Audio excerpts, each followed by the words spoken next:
노후엔 한 달에 200만 원이면 됩니다. 이 말 들어보신 적 있으시죠? 정부 자료에서도 방송에서도 심지어 은퇴준비 책에서도 빠지지 않고 등장하는 숫자입니다. 하지만 이 숫자 정말 믿어도 되는 걸까요? 문제는 바로 평균이라는 단어의 함정에 있습니다.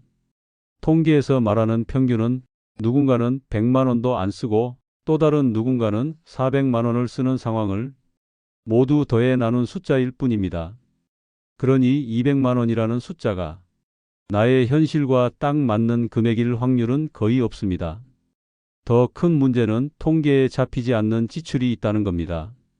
명절 때 자녀들 챙기는 돈, 갑작스레 치과 한번 다녀오고 나면 나가는 수십만 원, 겨울철 급등한 난방비, 예상치 못한 경조사비까지.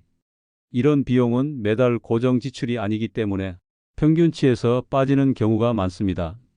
그 결과 많은 분들이 노후엔 200만 원이면 되라는 말을 믿고 은퇴를 준비했다가 현실에서 매달 50만 원, 연간 600만 원의 차이를 체감하며 당황하게 됩니다. 그 차이는 어디서부터 시작됐을까요? 오늘 영상에서는 첫째, 통계 수치의 허점부터, 둘째, 주거 형태에 따른 지출 격차, 셋째, 도시와 시골의 실생활비 비교, 넷째, 자동차가 있는 가정과 없는 가정의 결정적 차이, 다섯째, 매달 오르기만 하는 고정비의 실체까지 당신이 직접 체감하는 진짜 노후 생활비를 함께 들여다보겠습니다. 이 영상이 끝날 때쯤이면 왜 200만 원이면 된다는 말이 그렇게 위험한지, 그리고 실제로는 최소 250만 원이 필요하다는 사실을 분명히 느끼시게 될 겁니다. 지금부터 하나씩 확인해 보세요. 첫째, 통계에 나오는 200만 원, 현실에선 절대 불가능한 이유. 60대 이상은 한 달 평균 200만 원 정도 쓴다. 이 말은 많은 분들에게 안도감을 줍니다. 아, 나도 그 정도면 되겠구나. 하지만 통계 수치에 기대 노후를 설계한 사람들의 상당수가 몇 달 안 가서 좌절을 겪습니다. 왜 그럴까요? 문제는 통계 자체에 있는 게 아닙니다. 그 통계를 해석하고 적용하는 방식이 현실과 동떨어져 있기 때문입니다. 오늘은 통계에 숨어 있는 5가지 맹점을 통해 왜 200만 원으로는 부족한지 구체적으로 살펴보겠습니다. 1. 통계는 지출 능력이지 지출 필요가 아닙니다. 많은 사람들이 60대 이상 가구의 소비 지출 평균이 200만 원이라는 것을 보고 노후엔 정말 적게 쓰는구나라고 착각합니다. 하지만 통계가 보여주는 건 쓴 돈이지 써야 할 돈이 아닙니다. 예를 들어 한 달에 150만 원밖에 안 쓰는 분이 있다고 해서 그분이 행복하고 여유로운 생활을 한다고 보긴 어렵습니다. 실제로는 돈이 없어서 병원을 못 가고 외식을 안 하고 난방을 줄이고 모임이나 취미를 포기했을 가능성이 높습니다. 즉, 통계는 가능한 만큼 쓴 돈의 평균이지 삶에 필요한 최소한의 돈이 아닙니다. 그래서 이 수치를 기준으로 노후를 설계하는 순간 이미 부족한 생활을 목표로 하게 되는 셈입니다. 2. 비용 절감이 아니라 비용 억제가 된 현실. 노후에는 소비가 줄어든다고 합니다. 맞습니다. 줄어듭니다. 그런데 그 줄어드는 이유가 뭘까요? 건강해서 병원을 덜 가서, 외식이 싫어져서, 교통비가 줄어서, 의욕이 떨어져서, 사실 대부분은 그저 참는 것입니다. 경제적 여유가 없으니까 소비를 줄이는 것일 뿐 필요가 사라져서 줄인 게 아닙니다. 60대 이상이 되면 오히려 필요한 소비는 늘어납니다. 건강 문제로 의료비 증가, 시간 여유가 생기며 문화여갑이 증가, 손주 돌봄, 명절 지출 등 가외 소비 증가. 그럼에도 불구하고 통계 수치가 낮게 나오는 건 그걸 감당할 돈이 없기 때문에 참고 억제하고 있기 때문입니다. 즉, 200만 원은 정상적 노후 소비의 기준이 아니라 최소 생존을 위한 절제의 결과일 뿐입니다. 3. 질 낮은 소비를 강요당하는 구조. 200만 원으로는 어떻게든 살 수는 있습니다. 하지만 삶의 질은 점점 무너져 갑니다. 예를 들어볼까요? 식비를 줄이다 보면 결국은 인스턴트나 탄수화물 위주 식단이 됩니다. 난방을 줄이면 겨울철 건강이 악화되고 난방기기 미사용으로 곰팡이 호흡기 질환도 생깁니다. 병원 진료 횟수를 줄이면 병을 키우게 됩니다. 이렇게 되면 처음엔 비용을 줄였다고 생각했지만 결국 더 큰 지출로 돌아오는 악순환이 발생합니다. 통계 속 200만 원에는 이런 구조적인 문제들이 반영되지 않습니다. 질 낮은 소비의 결과는 반드시 더 큰 비용으로 돌아온다는 사실을 잊지 마세요. 4. 지역과 생활 환경의 격차는 반영되지 않습니다. 통계청 발표는 전국 평균입니다. 서울, 부산, 대구부터 읍면리 단위까지 모두 섞어서 계산한 숫자입니다. 문제는 이 평균이 당신의 생활 환경과 전혀 맞지 않을 수 있다는 점입니다. 서울의 아파트 관리비는 시골 단독주택보다 3배 이상 비쌉니다. 도심 병원 진료비와 공공의료 서비스 접근성 차이, 대중교통 유무에 따른 이동비용 차이, 식재료 구매의 다양성과 비용 차이. 가령 서울에서 1인 가구가 월 200만 원으로 사는 건 사실상 불가능합니다. 하지만 강원도 시골에선 가능할 수 있죠. 그런데 둘 다 같은 수치로 묶여 평균 200만 원이라는 결론을 내립니다. 이건 명백한 왜곡입니다. 즉, 평균값은 존재하지만 당신에게 맞는 기준값은 아닙니다. 5. 지금 200만 원이면 충분해 보여도 5년 뒤엔 아닙니다. 지금 당장은 200만 원으로 버틸 수 있어 보일 수 있습니다. 하지만 문제는 물가입니다. 연평균 물가 상승률은 약 3.5%입니다. 10년만 지나면 지금의 200만 원은 실질 가치가 140만 원대로 떨어집니다. 반면 연금은 그대로거나 소폭 인상되는 수준입니다. 지금 200만 원으로 살아도 5년 뒤, 10년 뒤에는 적자 구조가 시작될 수 있습니다. 그럼 해결책이 있을까요? 지금부터라도 지금 수준에서 최소 30% 여유 자금을 확보하는 것이 답입니다. 즉, 지금 200만 원이 적당하다고 느낀다면 실제로는 260만 원 정도가 필요하다는 뜻입니다. 이건 통계에 절대 반영되지 않는 시간이 만드는 격차입니다. 통계는 믿음의 기준이 아니라 점검의 기준입니다.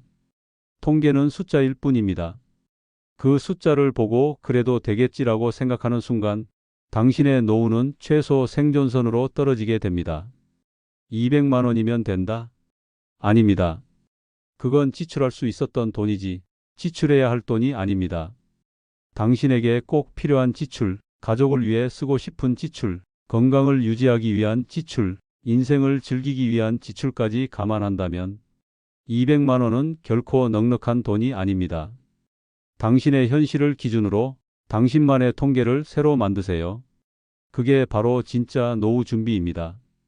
둘째, 자가냐, 전세냐, 월세냐 이 하나로 1년 지출이 500만 원 갈립니다. 노후 지출에서 주거비는 가장 큰 축입니다. 그런데 많은 사람들이 퇴직 후 주거 상황을 이미 정해진 것으로만 생각합니다. 집은 있으니까 괜찮아. 전세니까 이자도 안 나가니 문제없지. 월세라도 싸게 살면 돼. 이런 판단이 결국 몇 년 안에 생활 전체를 흔드는 원인이 됩니다. 왜냐고요? 주거 형태 하나 바뀌는 것만으로 1년에 500만 원이 증발할 수 있기 때문입니다. 그리고 그것은 단지 돈의 문제가 아니라 심리적 스트레스, 건강, 이동권, 생활 패턴 전체에 영향을 줍니다. 이제부터 구체적으로 살펴보겠습니다. 1. 자가는 지출이 없는 게 아닙니다. 착각부터 버리세요. 자가라고 하면 보통 이렇게 생각합니다. 나는 집값 다 갚았으니까 월세나 전세금 부담 없어서 좋아. 하지만 이건 절반만 맞는 말입니다. 왜냐하면 자가라도 다음 세 가지는 매달 돈이 새어나가는 구조이기 때문입니다. 1. 관리비. 아파트에 살고 있다면 보통 15만 원에서 25만 원은 기본입니다. 겨울철엔 난방비까지 포함해 30만 원 넘는 경우도 흔합니다. 주택이면 수도 전기가스는 물론 유지 보수비까지 고려해야 합니다. 2. 재산세. 재산세는 1년에 한두 번 몰아서 나오기 때문에 체감이 안 될 뿐, 보통 연간 30만에서 100만 원 수준은 부담해야 합니다. 특히 공시가격이 오르면서 해마다 세금도 따라 오르는 추세죠. 3. 수선비. 노후주택의 가장 큰 문제입니다. 보일러 고장, 창문 결로, 외벽 균열, 이런 건 절대 자주 발생하지 않지만 한번 고치면 몇십만 원, 많게는 100만 원 이상이 듭니다. 심지어 오래된 빌라에선 엘리베이터 고장, 지하 누수 같은 공동 부담 수선비가 갑자기 청구되기도 합니다. 즉, 자가라고 해서 돈 안 드는 집은 없습니다. 다만 매달 나가는 게 아니기 때문에 체감이 덜할 뿐이죠. 이걸 모르면 정작 목돈 나갈 때 이럴 줄 몰랐다는 말이 나오게 됩니다. 2. 전세 안정과 불안 사이의 선 구조. 전세는 자가 다음으로 많이 선택되는 노후 주거 형태입니다. 특히 퇴직 후 집을 팔고 전세로 옮기는 분들이 많습니다. 이유는 단순하죠. 집은 현금화하고 목돈은 굴리고 살 집은 유지하자. 이 전략은 금리가 높을 때는 매우 유리합니다. 예를 들어 3억짜리 집을 팔고 전세로 들어가면 그 3억을 은행에 넣고 연 4%만 받아도 한 달에 100만 원이 생깁니다. 이걸로 생활비를 메꿀 수 있죠. 하지만 문제는 다음 두 가지입니다. 1. 전세금 인상 압박. 2년 뒤, 4년 뒤 전세금은 오릅니다. 한 번에 2천만 원, 5천만 원씩 오르면 은행에 넣어뒀던 돈 중 일부를 다시 빼야 하죠. 그러면 이자는 줄고 생활비도 줄게 됩니다. 전세가 오른다는 건 곧 당신의 현금 흐름이 줄어든다는 뜻입니다. 이 목돈의 유동성 위기. 갑자기 병원비, 자녀 긴급 지원, 큰 지출이 생기면 어떻게 하시겠습니까? 전세 보증금은 당장 꺼내 쓸 수 없습니다. 결국은 보험해약, 적금 중도해지 같은 손해보는 방식으로 돈을 마련하게 됩니다. 즉, 전세는 겉보기에는 고정 지출 없음처럼 보이지만 실제로는 현금 유동성을 묶어놓는 구조라는 점에서 생각보다 위험합니다. 3. 월세 관리 가능하지만 관리 안 되는 구조. 나이 들면 월세는 무조건 손해다. 이 말을 믿고 월세를 피하는 분들도 많습니다. 하지만 실은 월세야말로 가장 정확하게 지출을 통제할 수 있는 구조이기도 합니다. 매달 40에서 50만 원씩 나가는 게 부담되긴 하지만 반대로 남은 자산을 전부 현금으로 쥘 수 있습니다. 이 현금은 병원비, 여행, 취미, 식생활 등 다양한 곳에 직접 활용이 가능합니다. 하지만 단점도 명확합니다. 1. 매달 압박감. 매달 지출이 눈앞에 보이니 심리적으로 위축됩니다. 심지어 이 돈을 몇 년을 낼 수 있을까라는 불안감이 노후의 평온함을 갉아먹기도 합니다.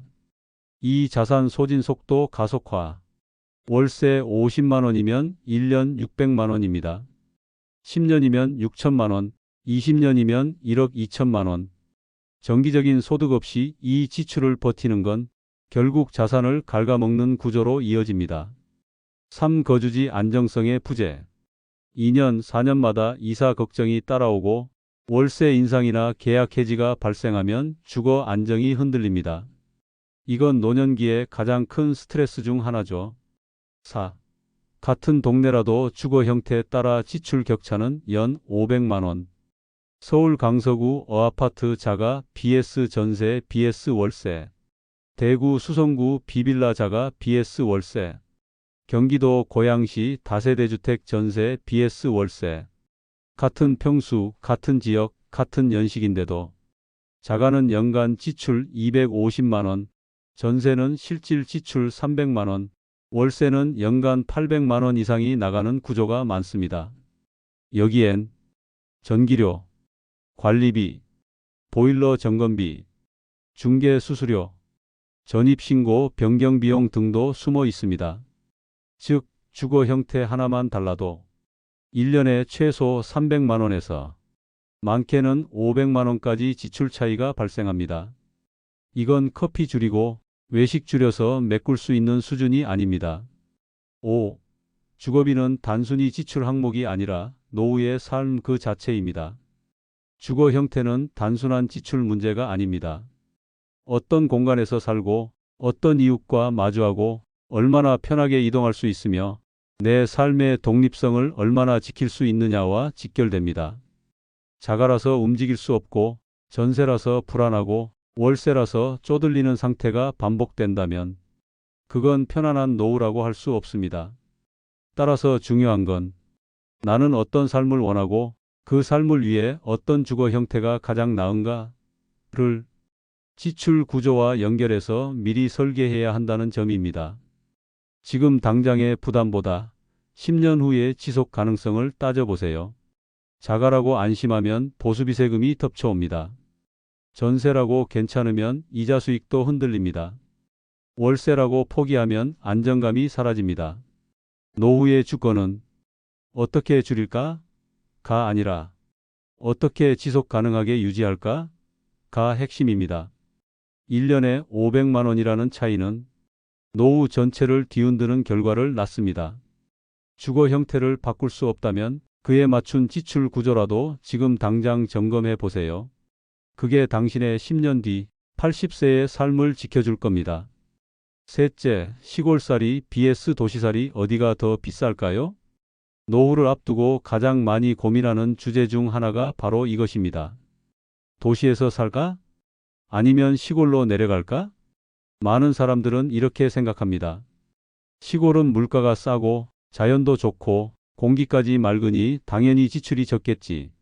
하지만 막상 내려가 살다 보면 시골은 싸다는 믿음이 깨지는 순간이 반드시 옵니다. 왜 그럴까요? 그건 단순히 가격의 문제가 아닙니다. 생활의 구조, 인프라의 밀도, 접근성의 차이가 지출을 바꾸고 삶의 형태를 완전히 바꿔놓기 때문입니다. 이제 시골과 도시의 진짜 지출 차이를 냉정하게 따져보겠습니다. 1. 시골이 싸다는 건 고정비만 놓고 본 오해입니다. 많은 분들이 이렇게 말합니다. 도시는 집값이 너무 비싸. 시골은 집도 싸고 공과금도 적게 나와. 맞습니다. 시골은 고정비 자체는 낮은 편입니다.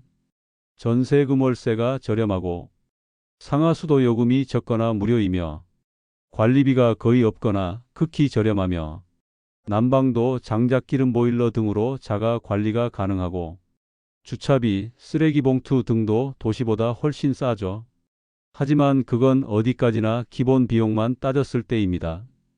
진짜 문제는 이 고정비를 아낀 만큼 생활비와 기타 변수성 지출이 더 많이 나간다는 점입니다.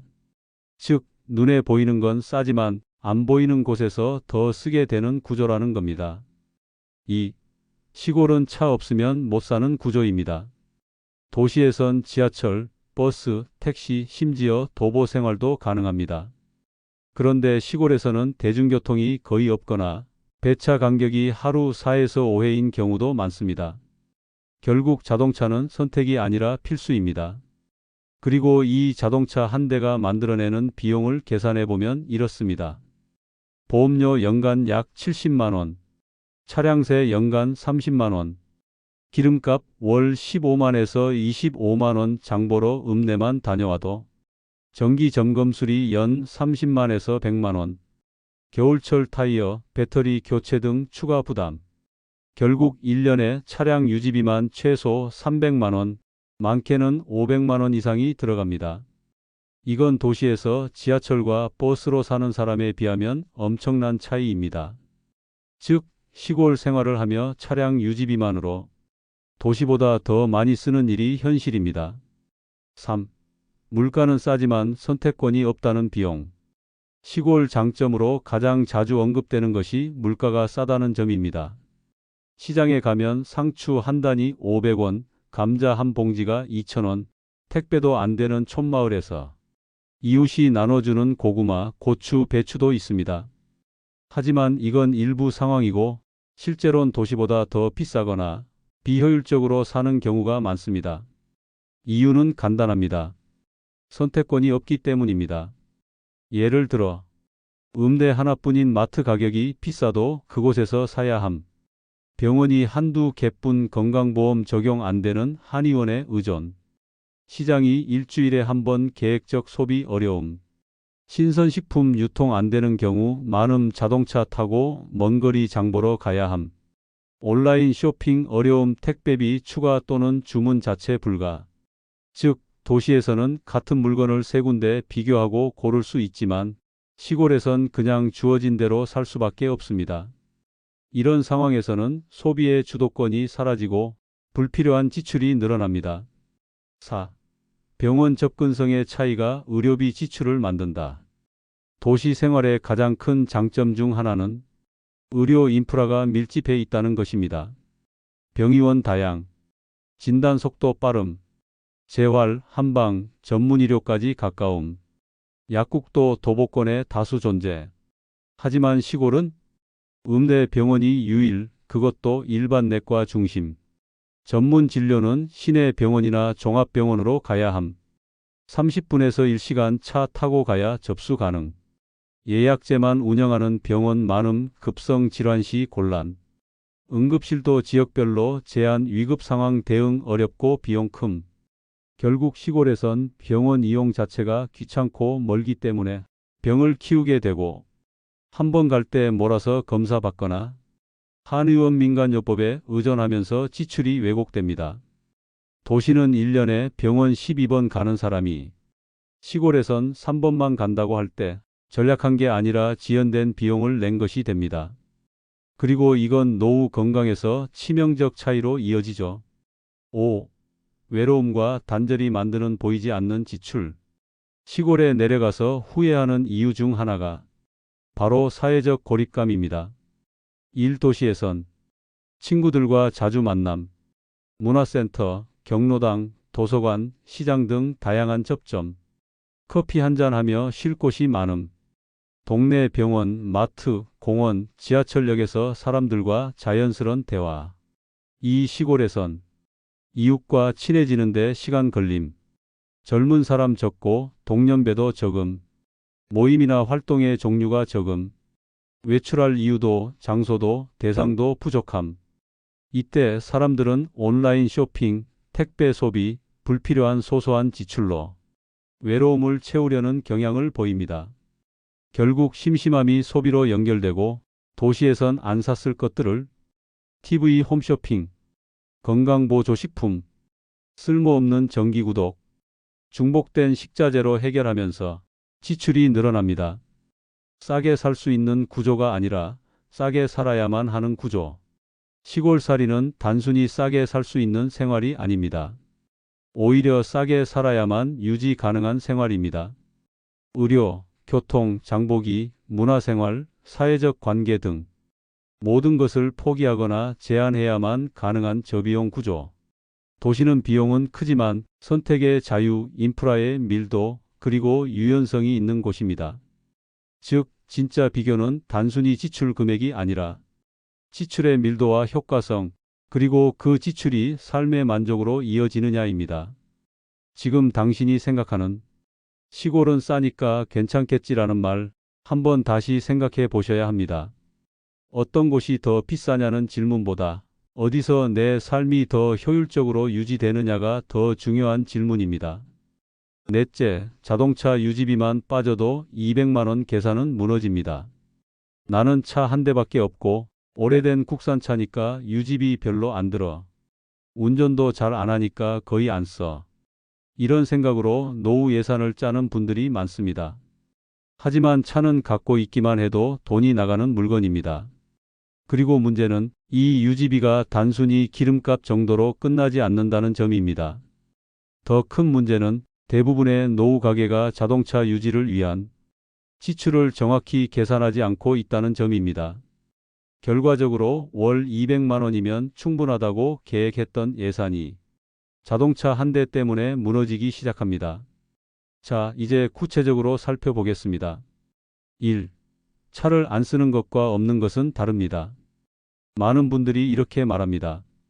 차는 있지만 거의 안 써. 주말에 장볼 때나 한번 타지. 그런데 이 말에는 함정이 있습니다.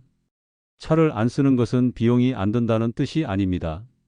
차는 주차되어 있는 순간에도 돈을 빨아갑니다. 가장 대표적인 항목이 바로 이겁니다. 자동차세 배기량에 따라 연 20만에서 50만 원. 자동차 보험료 연령차 종사고 경력 따라 연 40만에서 80만 원.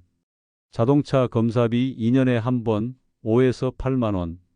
엔진오일 교체 주행 적어도 1년에 한 번은 필요 5에서 10만 원. 배터리 교체 평균 2에서 3년 주기 10만 원 이상. 즉 운행을 거의 안 해도 연간 100만에서 150만 원 정도는 차를 갖고 있기만 해도 나갑니다. 이건 필수 비용입니다. 줄일 수 없습니다. 즉 자동차 이동수단이라는 인식은 틀렸습니다. 자동차는 지속적으로 돈이 드는 소비재입니다. 2. 차를 쓰기 시작하면 지출은 기하급수적으로 늘어납니다. 차를 조금이라도 몰고 다니기 시작하면 자동으로 발생하는 지출이 있습니다. 1. 유류비. 휘발유 기준 리터당 1,700원 전후. 시내 주행만 해도 평균 연비는 810km. 한 달에 500km만 달려도 약 810만 원 이상 지출. 2. 정기 정비. 타이어 마모, 브레이크 패드 교체, 냉각수, 미션 오일, 워셔액, 필터류 등. 주행거리가 짧아도 시간 경과에 따라 반드시 소모됨. 평균적으로 연간 정비비만 30만에서 70만 원. 3. 예기치 못한 고장. 배터리 방전, 냉각계통 누수, 전기장치 불량, 경고등 점등 시 정비소 진단 필요. 기본 진단비만 3만 5만 원. 고장 수리비는 10만에서 50만 원 단위로 훌쩍. 특히 차량 연식이 10년 이상 된 중고차일수록 수리 주기와 빈도가 급격히 증가합니다. 노후에는 이런 일이 자주 생깁니다. 이번 달은 브레이크가 밀려서 교체했고 지난달엔 타이어 터져서 4개 다 바꿨고 그 전엔 냉각수 누수로 카센터 2번 갔다 왔고 한두 달 새 70에서 100만 원이 순식간에 나가는 구조. 바로 이것이 자동차 유지비의 진실입니다. 3. 노년의 운전은 위험 비용이자 보험료 인상 요인입니다. 70대 이후의 운전은 단순한 이동이 아닙니다. 그 자체가 보험료와 사고 위험을 올리는 요인이 됩니다. 고령 운전자는 교통사고 통계에서 가해자 비율이 증가하는 추세. 보험사들은 70대 이상 운전자에게 할증 요율을 적용. 경미한 접촉사고라도 발생하면 다음 해 보험료는 20에서 30% 이상 상승. 게다가 사고가 나지 않아도 운전 자체에 대한 심리적 부담감, 시력 저하, 반응 속도 둔화로 인한 스트레스가 삶의 질에 영향을 미칩니다. 사고는 단 한 번으로 끝나지 않습니다. 상대 수리비, 본인 부담금, 렌트비, 병원 치료비, 이후 보험료 인상까지. 노후의 한 번의 사고는 자동차 유지비 1년치를 순식간에 날리는 변수입니다. 4. 대체 가능한 이동수단이 있음에도 차를 고집하면 생기는 비용. 도시에 살고 있는 경우 대중교통이 충분히 발달해 있습니다. 65세 이상 무료 지하철, 광역버스 정액권, 복지 택시 이용 혜택 등. 그럼에도 불구하고 습관적으로 차를 유지하는 경우 사실상 그 비용은 쓸 수밖에 없는 돈이 아니라 쓸 필요 없는 돈이 됩니다. 차를 없애고 대중교통으로 전환하면 월 지출만 20만 원 이상 줄고 1년이면 240만 원, 5년이면 1200만 원이 남습니다. 그럼에도 불구하고 차 없으면 불편해라는 고정관념이 불필요한 고정비를 계속 만들어냅니다. 5. 자동차가 정서적 소비가 될 때 지출은 멈추지 않습니다. 문제는 여기서 끝나지 않습니다. 노후의 자동차는 때로 정서적 소비재가 됩니다. 외출의 자유, 자존감 유지, 남들과 비교, 그래도 나한텐 차가 있다는 안정감. 이런 감정 때문에 차를 없애야 한다는 걸 알면서도 계속 보험료를 내고 차를 굴리지 않으면서도 엔진 오일을 갈고 주차비를 내면서도 차를 안 타는 상황이 반복됩니다. 이건 명백히 지출 관리 실패입니다. 물론 자동차가 주는 정서적 안정도 중요하지만 그 안정이 지속 가능한 소비 구조 안에 있을 때만 의미가 있습니다. 결론 자동차는 생활비의 잠재적 흑자를 빼앗아가는 고정비입니다. 나는 큰돈 안 써. 그런데 차는 갖고 있다? 그 순간부터 매달 20만에서 30만 원은 저절로 빠져나가고 1년에 한두 번은 50만에서 100만 원의 변수 지출이 생기며 나도 모르게 불필요한 소비의 고리에 들어서게 됩니다. 노후 가계가 정말로 안정되기 위해서는 자동차는 유지할 것인가, 정리할 것인가를 가장 먼저 결정해야 합니다. 자동차 한 대만 없애도 월 예산에 20만 원 이상 여유가 생기고 1년에 250만, 300만 원이 남습니다. 그리고 그 돈은 병원비, 식비, 문화생활, 건강관리 등 진짜 당신에게 필요한 곳에 쓸 수 있습니다. 다섯째, 전기료, 가스비, 관리비 매달 올라도 멈출 수 없습니다. 그래도 고정비는 줄일 수 있잖아요. 한 달에 관리비 20만 원 정도면 되니까 그건 예산에 넣었어요. 이런 말을 많이들 하십니다. 노후 생활에서 고정비는 대부분 전기료, 가스비, 관리비로 구성됩니다. 그리고 이 항목들은 매달 빠져나가므로 예측이 가능하다고 생각하죠. 하지만 그 생각 절반은 맞고 절반은 틀렸습니다. 왜냐하면 이 세 가지는 절대 멈출 수 없고 무엇보다 계속 오르기 때문입니다. 다른 소비는 줄일 수 있습니다. 외식 안 하면 되고, 옷 안 사면 되고, 여행 줄이면 되죠. 하지만 전기료, 가스비, 관리비는 멈추면 안 되는 비용입니다. 그리고 이 고정비 구조는 해마다 조금씩 그러나 확실히 당신의 노후를 갉아먹습니다. 1. 전기요금 누진제, 기본요금, 계절요금까지 겹친다. 전기요금은 단순하지 않습니다.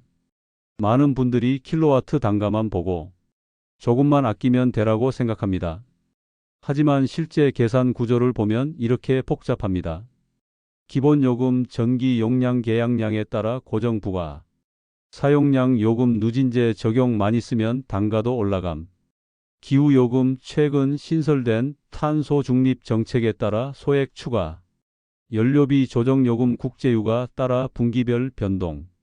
계절 가중치 여름 겨울철엔 냉난방 증가로 급증. 가장 큰 문제는 누진제입니다. 한 달에 350kW를 넘기면 갑자기 요금이 2배로 튀는 구조입니다. 노인 가구는 특히 여름 겨울철 냉난방기를 장시간 가동하므로 소비량이 일정해도 요금은 계절 따라 급등합니다. 즉, 전기료는 관리 가능한 항목이 아니라 언제든지 터질 수 있는 지뢰 항목입니다. 2. 가스비, 겨울엔 고정비 수준이 아니고 조절도 어렵습니다. 가스비는 난방 중심으로 사용됩니다.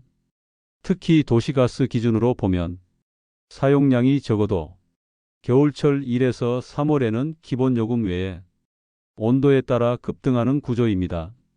게다가 노후 가구는 뼈가 시린 계절에 난방을 줄이기 어려우며 관절염, 심혈관 질환 예방을 위해 일정 온도 이상 유지해야 합니다. 목욕, 취사, 온수 사용까지 포함되면 월 10만 원 넘는 건 흔한 일입니다. 최근 3년 동안 국제 에너지 가격 급등, 원자재 수급 불안정, 국내 요금 인상 결정이 반복되며 가스비는 해마다 10에서 15%씩 오르고 있습니다. 이건 단순한 물가 상승률보다 훨씬 가파른 속도입니다. 즉, 겨울철만 되면 월 생활비가 자동으로 20에서 30만 원은 더 늘어난다는 말입니다. 3. 관리비, 내가 쓰지 않아도 나가는 돈. 관리비는 아파트나 공동주택 거주자에게는 피할 수 없는 고정비입니다. 이 항목이 무서운 이유는 내가 쓰지 않아도 남이 써도 요금이 부과되기 때문입니다. 관리비는 이렇게 나눠집니다. 공용 전기수도, 경비청소 인건비, 엘리베이터 유지비, 재활용 처리비, 소방정화 시설 점검, 장기수 선충 당금, 승강기 수리 기금. 여기서 포인트는 절반 이상이 공용 항목이라는 점입니다. 즉, 내가 집에 안 있어도 전기수도 안 써도 관리비는 빠짐없이 부과됩니다. 그리고 관리비는 일반 물가와 다르게 공공요금 인상, 최저임금 상승, 유지비 증가에 따라 연동 상승합니다. 2020년대 들어 아파트 관리비는 평균 15만 원대에서 최근에는 20만에서 25만 원까지 오른 단지가 속출하고 있습니다. 당신이 예상한 생활비 200만 원 안에 이 관리비가 포함되어 있지 않다면 이미 계산은 틀린 셈입니다. 4. 줄일 수 없는 이유, 건강과 안전 때문이다. 전기료, 가스비, 관리비는 단순히 비용이 아니라 건강과 직결된 소비입니다. 전기 아끼려고 선풍기 없이 버티다가 열사병, 조명 줄이다가 시력 저하, 낙상 위험 증가, 가스비 아끼려고 찬물로 씻다가 감기, 실내 온도 낮춰서 혈압 상승, 관절통 악화, 관리비 아끼려고 엘리베이터 수리 지연 계단 이동 중 낙상, 소방시설 관리 미흡 화재 시 피해 증가, 보안 인건비 축소 범죄 노출 위험, 즉 이 지출들은 생존을 위한 비용이며 전략이 아닌 투자로 인식해야 할 항목입니다. 이걸 무리해서 줄이려 하면 더 큰 건강비, 응급비, 간병비로 돌아옵니다. 5. 물가는 3% 오르는데 이 세 가지는 7에서 10% 오른다. 많은 분들이 물가가 오르면 전체 지출도 조금 오르겠지라고 생각합니다. 하지만 실제 생활 속 고정비 항목들은 물가 이상으로 오릅니다. 전기요금 인상률 최근 5년 연 평균 6에서 9%, 도시가스 인상률 최근 5년 연 평균 8에서 12%, 관리비 상승률 서울 기준 최근 3년 연 평균 9.7%, 이런 상승폭은 월 20만 원씩 쓰던 고정비가 불과 3에서 4년 만에 30만 원으로 오르는 결과를 만듭니다.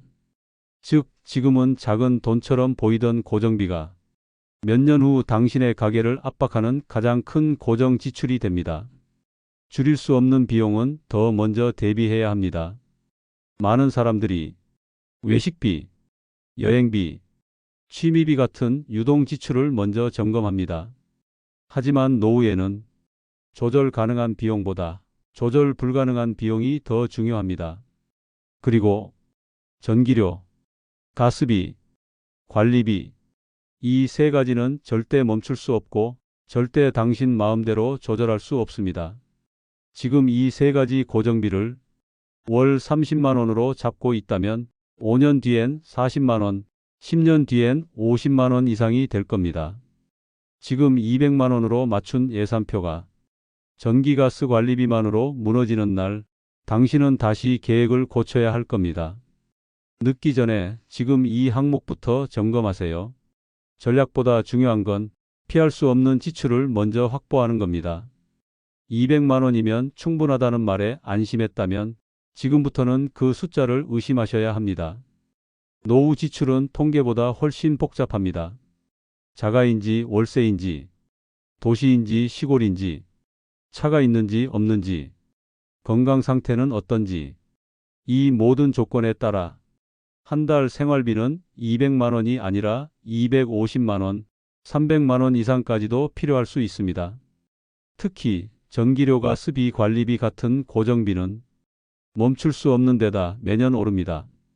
자동차는 안 쓰면 안 드는 돈이 아니라 갖고 있기만 해도 나가는 구조입니다. 시골은 싸게 살 수 있는 곳이 아니라 싸게 살아야만 버틸 수 있는 환경입니다.